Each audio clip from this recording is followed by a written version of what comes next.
Thank you for joining us today, and good evening, ladies and gentlemen. On behalf of the International Solar Alliance and our partners, it is my privilege to welcome you to this session spotlighting the global mission on AI for energy. Today's session brings together global leadership to discuss what could become one of the most consequential missions of this decade.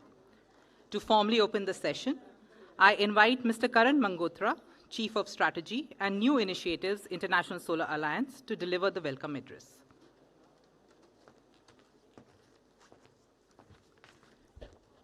Good evening, everyone. Will AI overwhelm our grids or will it optimize them?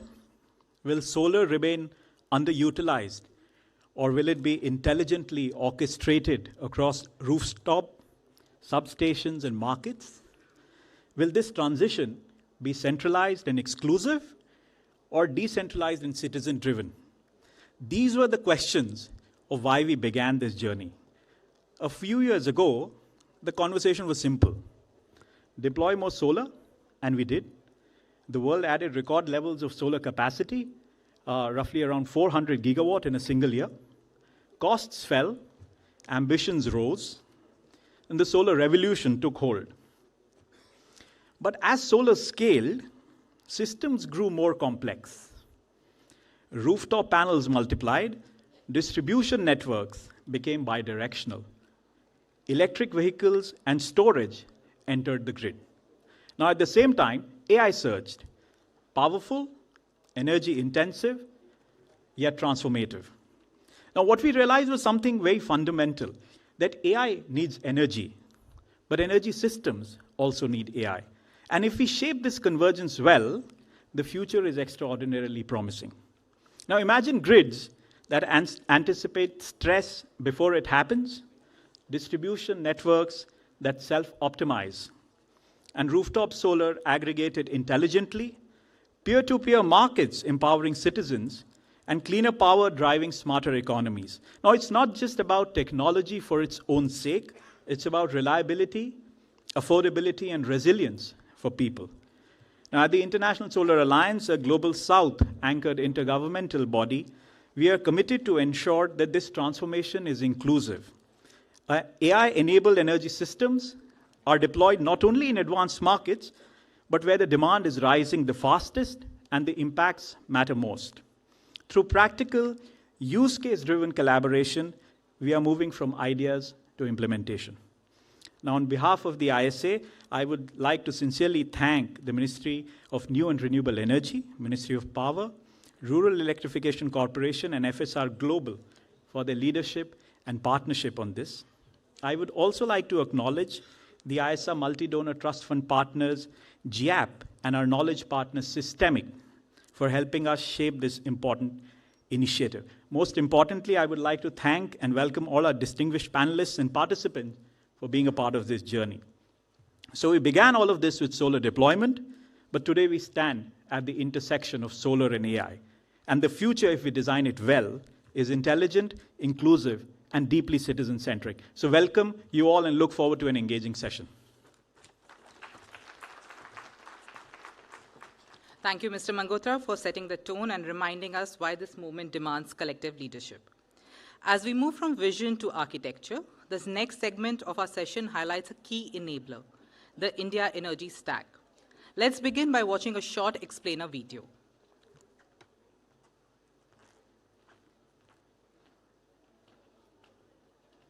India is on a journey toward a developed 2047 Viksit Bharat, an ambitious goal that needs not just more electricity, but smarter electricity. For decades, the grid was simple. Big power plants sent energy one way to homes and businesses that paid for consumption. But today, the grid is alive with millions of moving parts. Solar panels on roofs, wind farms, electric vehicles, batteries, smart meters, and smart appliances. So, as India grows, the challenge is not generating power. It's helping these parts coordinate in real time. This gets complex. Let's break it down. Meet Rani. She runs a small catering business from her home kitchen. Her family has rooftop solar and an EV scooter. Rani wants 4 simple things: power she can afford, power she can rely on, bills she can understand, and options that let her benefit from the energy she produces. Today, this experience is fragmented for everyone. Joining a new energy program means paperwork, manual checks, and long waits. Data is locked in different systems. Services struggle to connect to the grid. This is the coordination gap that we need to solve for. To bridge this gap, India is building India Energy Stack. IES is digital public infrastructure for electricity. Think of it as a network of digital highways that allow all utilities, service providers, consumers, and even devices to communicate and work with each other securely. IES is built using foundational building blocks that can be used to build energy services: identity and addressability, registries and directories, interaction protocols, energy credentials, and policy as code. What does this change? For utilities and system operators, it enables faster problem solving, better planning, and lower costs because everyone can finally talk to each other. For regulators, stronger oversight with clear data, transparent reporting, better decision making. For innovators, a bigger opportunity. Startups can build new energy services without starting from scratch every time. And for Rani, real empowerment. She's no longer just paying for power, she's earning from it.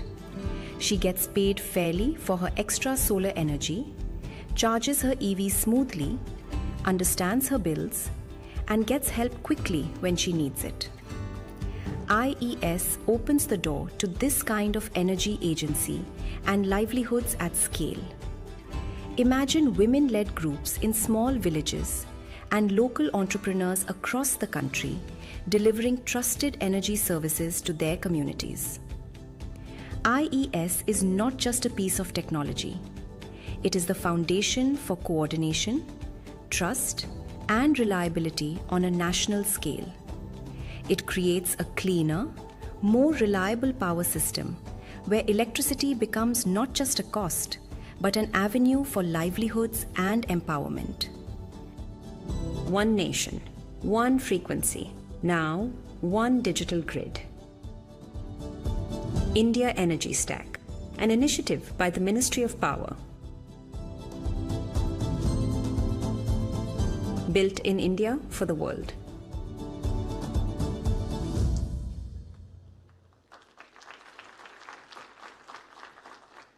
To help deepen our understanding, I now invite Ms. Shweta Ravikumar, Executive Director, FSR Global, to please make her presentation.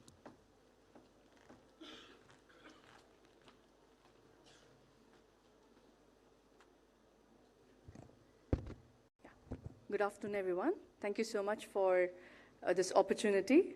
I'm Shweta, I head FSR Global, and I'm going to unpack some elements of the video that you just saw. So it's an absolute privilege to be opening on the Indian Energy Stack at a global forum at this session. So let's just rewind back. India in 2014 was at the same crossroads trying to transform the banking sector. And today the energy sector is at the same crossroads. What does this mean? Back in 2014 as well, India had banks, it had phones, it had a lot of money that was transacting, but it did not have a common digital rail to connect them all. Then UPI happened. It was not a new bank that the government came up with. It was not a new app either. It was a simple protocol that unleashed the power of a 2 trillion digital payment economy today, competing with the likes of the Visas and the Masters across the world. So this is the unlock that a simple digital public infrastructure approach can enable at the world level. So coming to the power sector, we currently have all of these different moving parts, be it a rooftop solar owner in Jaipur, or an EV startup or a CPO in Bangalore, or an energy regulator who wants to make sure it's consumer-centric plans are being made in Chennai, or a cooperative in rural Maharashtra. All of them use different systems and interact with a different set of stakeholders, we are now enabling through IES the common digital rails for them to communicate with each other in a seamless way. So the sector is now ready to connect. So what does this mean? For all of us who are in the sector, we know that there is a lot of deployment in terms of SCADA systems, smart meters. India is planning to connect 300 million households through smart meters. But all of these different systems have its own unique language that they interact with.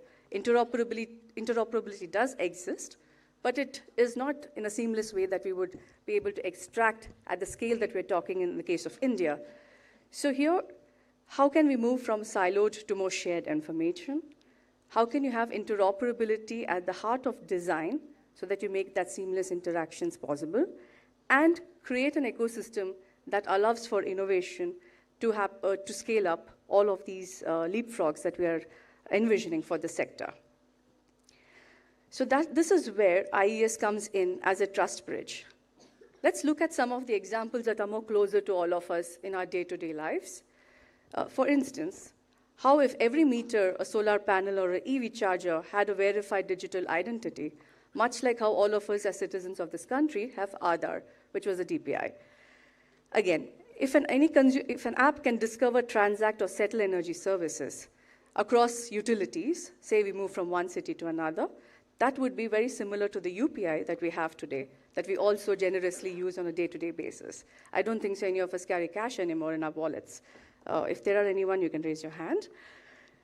For regulators, how can they write and make evidence-based decision-making more easily, much like how GST unified the country through a more centralized and federated way of going about this.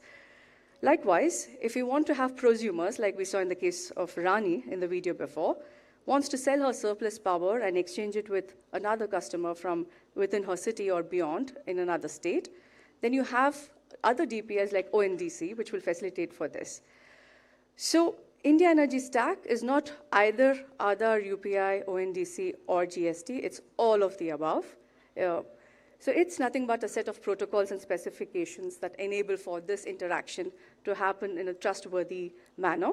What it essentially does is it gives us a common language, a taxonomy, a data model that machines and humans alike can understand, and to help us scale solutions from pilot to actual implementation across the country. So how is this being done?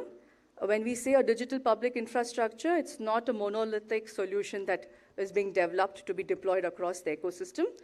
It's built on foundational building blocks. So think of this a bit like Lego bricks that you're trying to put together to make whatever that is that you're building as that particular stakeholder. So as of now, it's work in progress for us as the team. It's about 6 months old that this concept is in various forms of iteration. But we have 5 building blocks here: identity and addressing, so that we recognize each other, be it a system or a person; registries and directories, which is like a lookup table for information to exchange across multiple systems; interaction protocols. The power system already has a lot of protocols that's being used, but if you want to bring in new services, how do you sort of make the old meet the new? And how do you sort of bind them together? You have energy credentials, as the video was also mentioning. How can I make, like something like eKYC, how do I make my onboarding as a consumer into the utility ecosystem more seamless, be it a commercial consumer or a residential consumer? And what if we can codify all of the policy that we all engage with on a daily basis?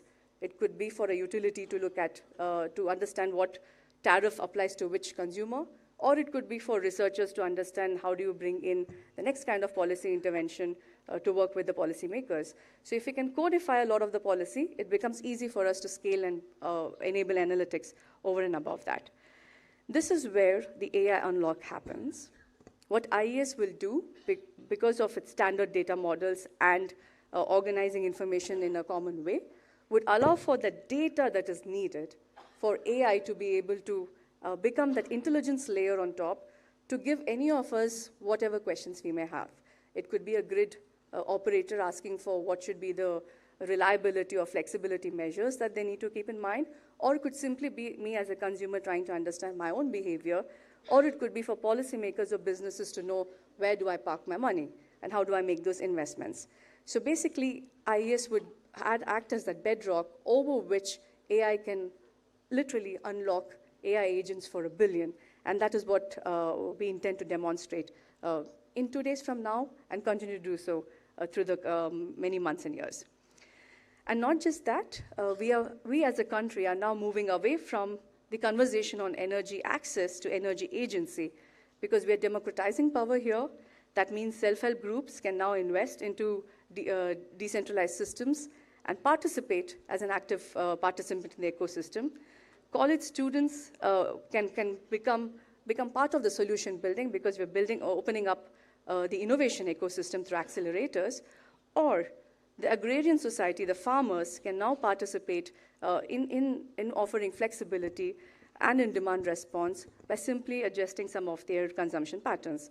So IES unlocks micro-entrepreneurs and livelihoods at a scale of 1 billion.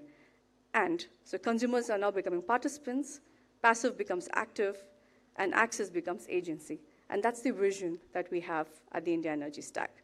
So with that, this is the idea that we would love to give built in India for the world. Thank you. Thank you, Shweta, for that very insightful overview of how digital public infrastructure can translate ambition into scalable systems. Now, moving on to the core conversation of this session, a fireside chat titled From Vision to a Citizen-Centric AI Mission.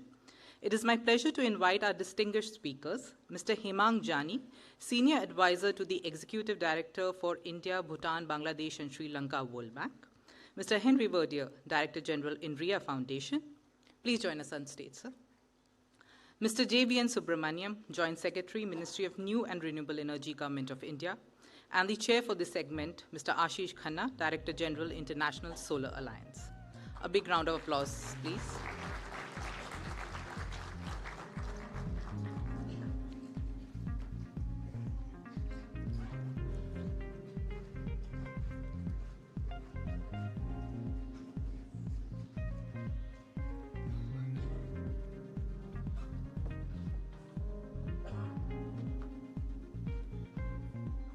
Over to you, sir.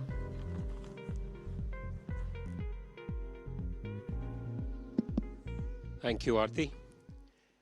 A very warm welcome to all of you and to this distinguished panel. I will begin by saying three broad aspects just to introduce. First, a lot of you might be thinking, why is International Solar Alliance talking about India Energy Stack and AI for energy? The answer is very simple. The world did 1,000 gigawatt of solar in just last 2 years. 45% of that was decentralized renewable energy, which means either on the rooftop or on the pumps. And while India has achieved 150 gigawatts of cumulative, only 15% is currently decentralized, which means India will see a huge quantum leap in solar rooftops, solar pumps, PM Kusum, PM Suryaghar, and a host of decentralized renewable energy. Now, a lot of distribution companies believe it creates more problems for them if you have a lot of solar rooftop, which actually may not be true, as we will experience in the session today. And therefore, we believe in International Solar Alliance, having digitization and AI is absolutely foundational element for doing a lot more solar. Second, while a lot of you, if you are in the sector, would have seen the data center demand and therefore what are the energy requirements for AI. Now that is true for a lot of countries, especially in the West, and it's not a trivial matter, but for developing countries, the real game changer might be AI for energy, which means what are the AI applications that will fundamentally transform the way energy sector is dealt, as you saw in India Energy Stack presentation. Because what you saw is what Amazon did to retail would happen exactly the same way in energy. In 5 years from now, millions of people buying and selling power. And finally, as intertwining of AI and energy is going to happen, it is very important to have a framework, which is what we are here today for in terms of our overall global AI mission, which kind of a utility, which kind of an organization should be aspiring for what, and therefore there should be a framework for you have to do this in step 1, this in step 2. So all these 3 elements is what ISA is here for. And since I have a great set of panel, I'm going to begin. I'll start with you, Hemang.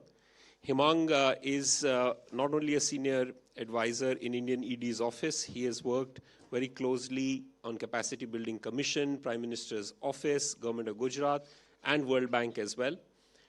So Hemang, you have seen it from an Indian level and the global angle. Tell us a little bit, what do you think needs to be done to accelerate the adoption of AI? Especially it has a lot of cross-sectoral elements, both digital and energy coming together, but also the way this interoperability and products of technical assistance and lending as you look at the World Bank. What will be your perspective? So thank you, Ashish. First of all, thank you very much for inviting me and gathering such a stellar set of people. It itself is an honor, but let us also begin by thanking Honorable Prime Minister for bringing the AI summit here. After France, in maybe 3 months or 6 months, we are sitting here with the AI summit. It's a big thing. When I sit in Washington, D.C., and I tell people that I'm going to AI summit and it's in India, and they all get surprised because nobody had thought of it. So we have to thank him, and thanks to REC and ISA, because you are sitting here in this hall on the very first day when the Honorable Prime Minister is inaugurating the summit. So that's a big thing for this audience, this hall. Let me begin to answer your question by answering Sweta's question. I still query cash, but only outside India. Not in India. So that is, in nutshell, needs to change for AI, for energy, for the globe. If we can stop carrying cash outside India, we have changed it. Let me begin by what we look at it from DC at the bank. We have around 700 million people to be connected by 2030 to electricity. We at the bank have a mission of connecting 300 million only in Africa, the continent Africa. But if we want to do that, as I saw in one of the presentations, India is going to add 300 million new customers with smart meters. Let me put it in a different way. India is going to add 300 million intelligent customers to the grid. So while the rest of the world will add 300 customers, we will add 300 intelligent customers. And that is what AI can do. So unless we look at AI not as a technology, particularly for energy sector, but as a development infrastructure itself, the way we look at the grid, the way we look at discoms, and the way we look at meters, we have to look at AI, that it is also one of the infrastructure layer that we need to create simultaneously. And that is where I think the game will change. Another aspect to it is what AI cannot do is AI cannot bring the fiscal prudence, AI cannot bring the governance reforms, AI cannot bring all those things. But AI can enable a lot of those things. So if you are worried about your losses, and that is what is the biggest contributing factor to your fiscal issues, then AI can immediately come in and help you. So how do we look at AI as a problem solver for the problems which are non-technical in nature? That also is very important part of it. And the third and the important part is what I will borrow from our senior colleague from Jaipur. She said, we don't think in terms of pilots. So you can't think of in terms of pilots when you are talking about a technology like AI. You have to think big, you have to think at scale, and that is what IES is trying to do. And to end my intervention, what Shweta mentioned about IES, that it is going to become another banking kind of a technology, I think we should not think that small, we should think even bigger than that. We shouldn't just stop being a Finacle. We should become the Google of AI for energy for the world. And that is what AI for energy or AI or IES for energy for the world would mean. So thanks again. Oh, thank you so much, Hemang. Indeed, the global AI mission for energy is indeed that level of ambition. Let me go to Henry. Henry, thank you so much for joining. You are not only been a French ambassador for digital affairs, but also DG of a leading research agency.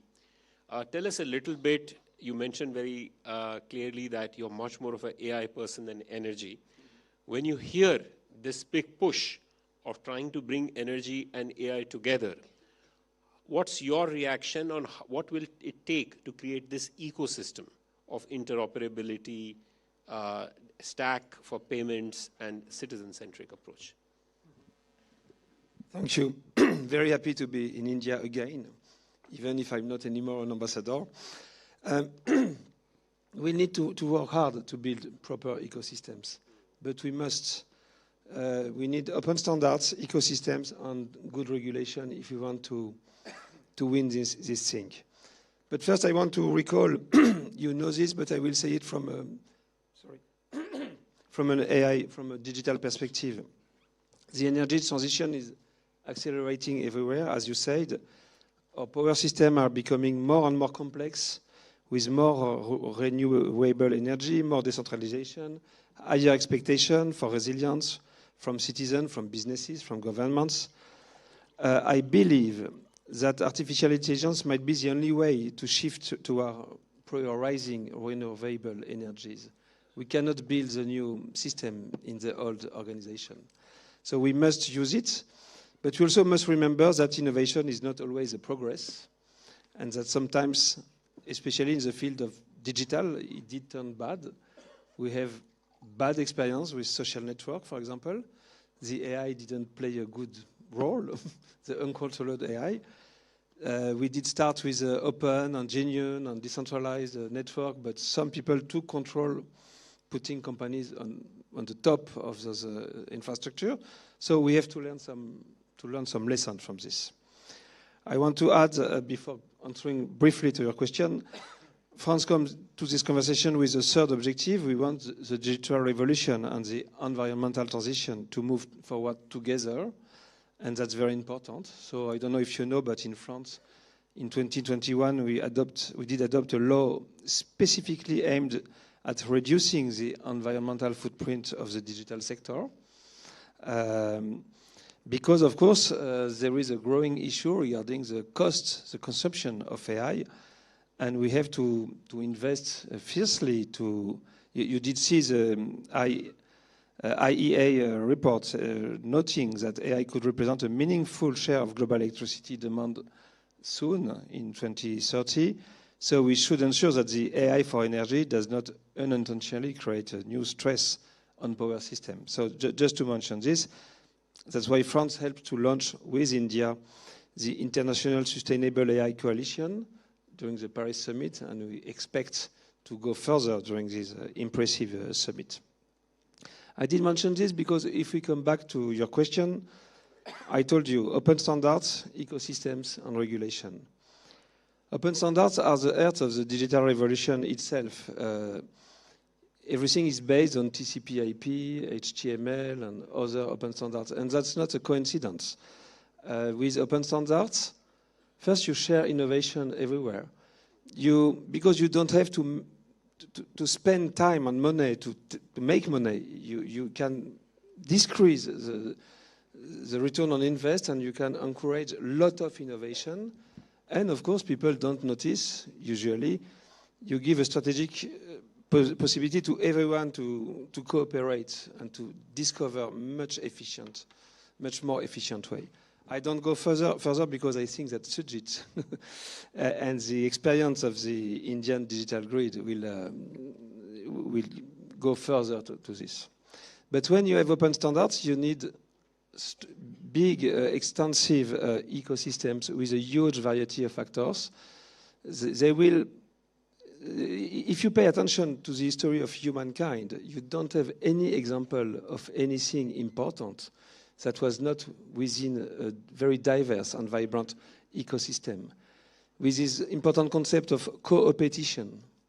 For example, in Bangalore, they all want to build the next DPI. So they do cooperate, they do exchange, they do share views, but they also want to be the one. So this is an example of cooperation and competition, a co-opetition. But art, music, science, and industry, everything important was born in this kind of context. And if you don't have a strong ecosystem with you, you can be like Nokia, for example. They were the universal leader of phone, but they didn't find any idea to fight the smartphone, and they basically quite died. And now they come back because they didn't have enough energy, ideas, diversity to surround them. And the last point is about regulation, and I want to say sovereignty, because for us, people from the history of internet and digital revolution, we feel a bit cheated. We did work hard to propose a world of cooperation, knowledge, citizen empowerment, diversity, decentralization, and because of a failure of regulation, because we did misregulate, it's currently turning into few big tech companies trying to control all the network, including the submarine cables, because as you have seen, the last 3 years, 80% of the new submarine cables were built by the 5 GAFAM. So, and that's probably because we did miss one point when social network did appear. We did consider them as a passive infrastructure, and they were media with curation and promotion and a very active content curation. And because of this mistake, we have very strong actors that can oppose firmly to Europe, for example, as you can see easily. With AI, it could be worse. It could be worse because if you can take control of an ecosystem through AI, you can take all the added value. They can transform every industry into a kind of Uber driver. So you are still there, but you are just a servant of the system. And the only answer to fight this is to be sure, and I think that here, Europe, India, and even on a certain perspective, China are on the same line. We need enough open source AI model to be sure that everyone will be able to innovate without asking permission, public, private, small companies, innovators, etc. And we need a strong policies to encourage sectorial models for energy, for lawyers, for farmers, etc., to have a huge diversity of solutions. We cannot afford a world with 3 AI giants controlling every aspect of the economy. So again, open standards that are the bottom of everything, strong and diverse and vibrant ecosystem, and serious regulation, or we are working for 3 sociopathic billionaires. Thank you. Yeah, thank you. So very clear messages. I like that concept of collaborate and compete at the same time. I think that's very good as part of ecosystem, and also the issues of concentration and interoperability. I think those are very clear messages, which you will see in a global AI mission. But let me come to Mr. Subramaniam. Mr. Subramaniam, you look after the entire distributed renewable energy program of India as part of Ministry of New and Renewable Energy. Tell us a little bit of your experience, as India is now close to 3 million households, the target of 10 million. How are you seeing digitization and AI in terms of an essential piece? Thank you, Ashish. Thanks for having me here. In fact, both of us have been together just a week's, 10 days back in Davos, and we have seen with our own eyes the scale and the speed at which India is implementing the distributed renewables has been amazing, and that is what we have presented to the globe. As you were rightly mentioning, the overall picture on renewables, let me put things in context. We are close to, as a country, we're close to almost about 500 gigawatts plus now, 520 gigawatts to be precise, and out of which almost 52% comes from the renewable sources, or the non-fossil sources to be precise, and out of which almost about 140 gigawatts come from solar. And within this entire piece, we're talking close to about 35 gigawatts of distributed renewables currently installed in the country. But the even more amazing part of it is that out of this, what we have done in the last 10 years and what we have done in the last 15 months, the last 15 months has added almost close to 18 gigawatts to the distributed renewable energy space, both under the Pradhan Mantri Suryaghar Muft Bijli Yojana, which is the rooftop solarization program, one of the world's largest, and the Pradhan Mantri Kusum program, which is again the agriculture pump solarization program, again one of the world's largest. Between both the programs, we spent close to $9 billion USD on rooftop solarization and about $4 billion on the Kusum agriculture solarization. Now, what happened with this kind of a speed that is coming up on the distributed renewables? Of course, distributed renewables is something which we are going up in a big way, but where AI would help and the technologies would help, we have seen that with our own eyes in the Pradhan Mantri Suryaghar, where it's not that rooftops have not been installed in India in the last 10 years. They have been.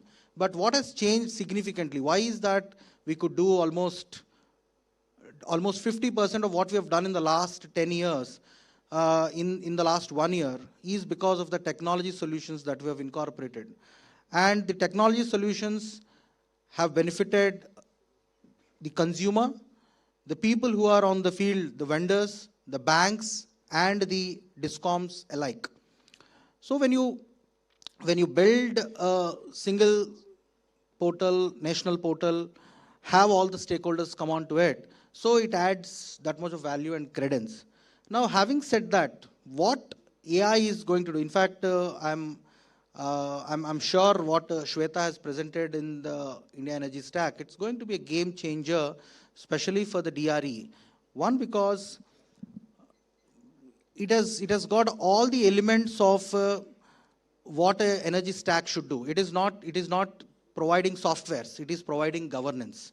Now, with our, what is that we are looking at from here to scale up DRE? DRE has scaled up and it is scaled up in a big way moving forward also.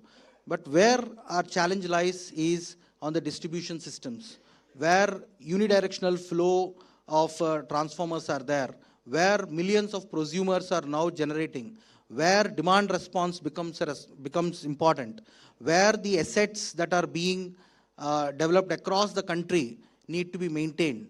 Can we build in predictability into this?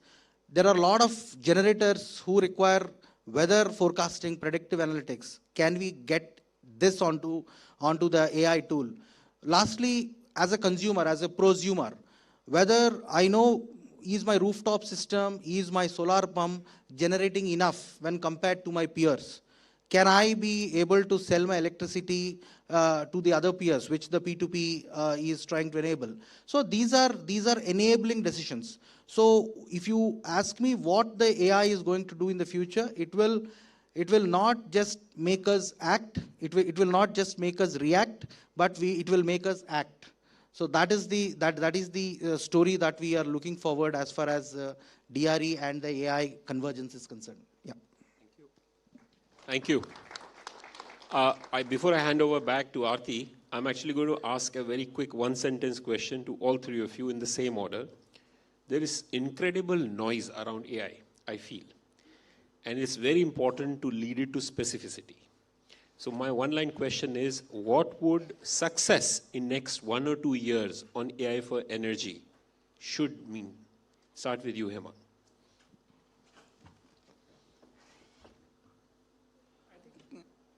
See, I think this is a very fast-moving, evolving technology. So you shouldn't look for very early successes upfront. You should look for very long-term building of platforms, long-term building of infrastructure. For example, let me give you one example. International Solar Alliance. Honorable Prime Minister conceived it in 2014. Now it has 42 countries. It will have 80 countries in no time. And that is the digital public infrastructure for deploying AI to the world, right? So we should think in that long-term sense. So what is one layer that we can create from India and give to the world? That is how I look at it. Okay. So we are 125 countries, but we need to go much bigger.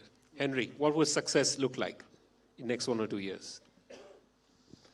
I think that we should prove that we are integrating as much renewable energies as possible in our grid, thanks to a much better gestion of the grid. Because I think you are the professional, but the renewable energies are less predictable, and you need much more provision, anticipation, control of the network. You cannot just add more solar system. So that's thanks to AI that we can have a very significant proportion of. Okay, very clear.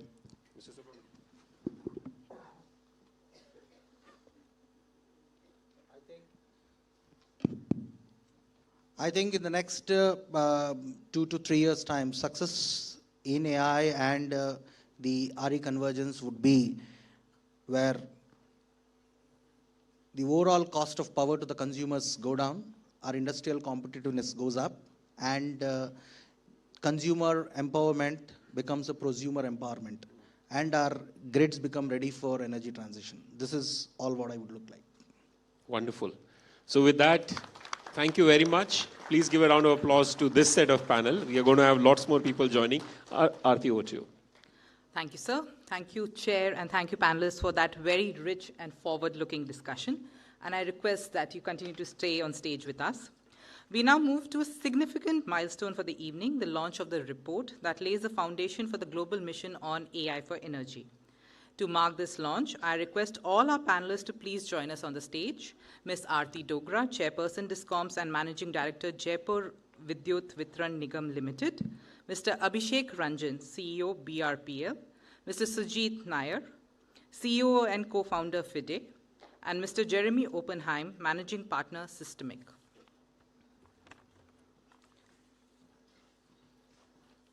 While the panelists take their seats, we'll begin the segment with a video preview of the report.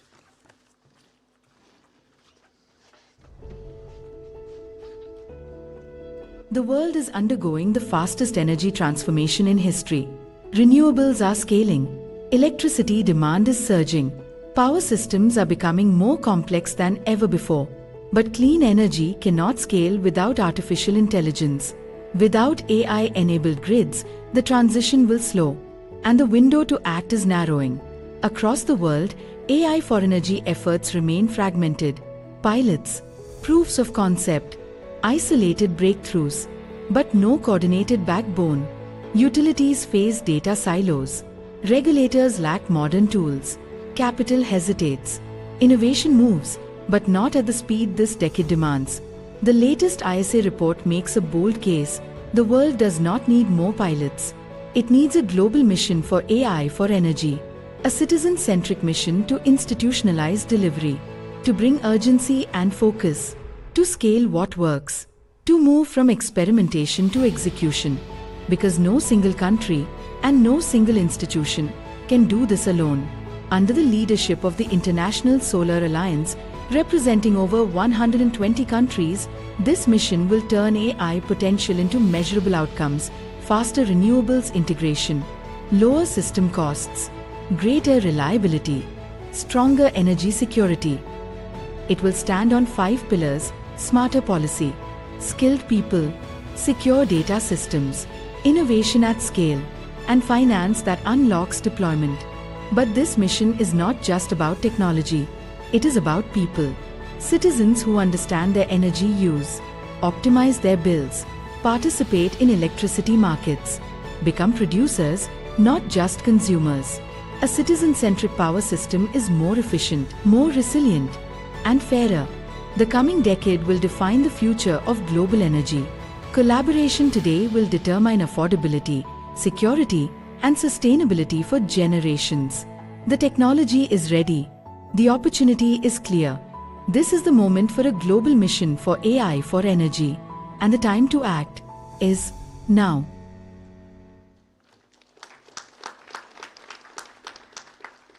I now invite Ms. Arushi Chopra, Senior Director Systemic, to make her presentation on the report, please.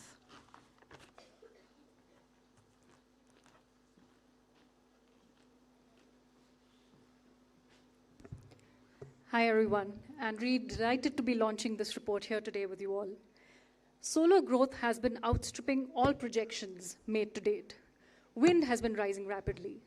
So as we know, generation is no longer the bottleneck. The grid is. And this grid was built for a linear world, right? There's concentrated power, there are unidirectional flows, but that world has now changed. And the system that we now live in is dynamic.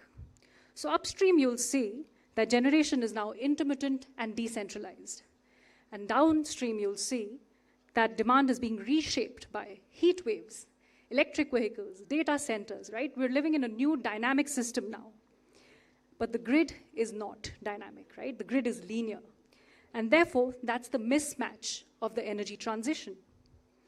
The good news is that digitalization can turn the grid from passive infrastructure into something that's truly intelligent and autonomous. And this report here really tries to set out what that intelligent energy system looks like and what does it take to build it.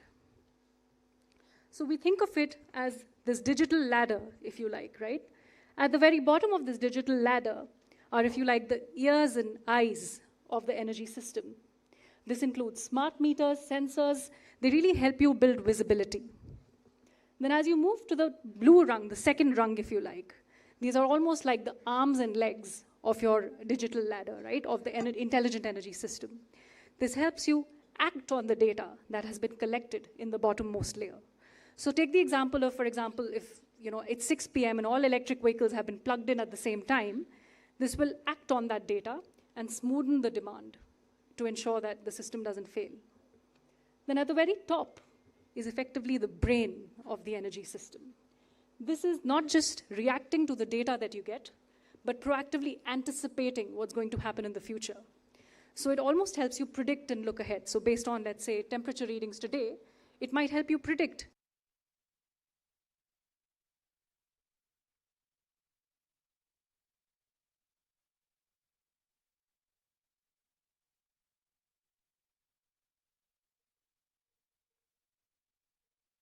is at the same rung, right? Not every country is actually operating at the same level. So what we've done is, if we move to the next page, we'll see that there are effectively, if we move to the next page, we'll see that there are effectively 4 different archetypes of countries that we look at, right? And if you look at certain high-income countries, for example, if you look at the United Kingdom, right? Here, they already have visibility in place. Now, it's about optimization, right? Their challenge is optimization. So take a winter evening in Britain. Demand surges at home as everyone turns on their heating. Now, in a traditional system, that would mean that further grid build-out is needed, and that would mean more cost. But in an intelligent system, that doesn't happen, right? The system is optimizing itself. So it's really going to turn on storage. It's going to ensure that demand reshapes itself, and there's forecasting built into the dynamic. So that's what it's going to do in the UK, system-level optimization. But if you look at low-income countries, let's say, there it's primarily about visibility, right? Where is it that energy is coming from? In what direction is it flowing? Is it being lost? Are people paying for it? Those are the kind of questions that are being answered, that are being asked in lower-income countries. So we looked at the use case of Ghana, really, right? And in Ghana, what we saw was that putting smart prepaid meters is what actually reduced theft and billing gaps. And consumption rose by 13%. So that's the power of customized use cases depending on the country you find yourself in. And if you look across all of these 4 different archetypes, the technological and investment pathways are different. And that's what this report documents, in addition to, of course, all the use cases. So in conclusion, what I would like to say is the technology is already here. The use cases are already proven. And our report brings up several of these, showing the value that is going to be generated for the system and for the consumer. Now, what will determine success is execution. And that's what this report launches. It'll be talked about later as well, the global mission to really make this a reality and execute seamlessly across the 125 ISA countries. So the linear grid is what effectively built the last 100 years. But the next 100 will be built on an intelligent grid. Thank you very much. Thank you, Arushi. Please, will you stay on stage with us? And I'm going to invite Karan Mangotra, Ms. Shweta Ravi Kumar and Ms. Nidhi Sareen from GAP to please join us on the stage for the formal unveiling of the report. The panelists, may I please request you to please come in front.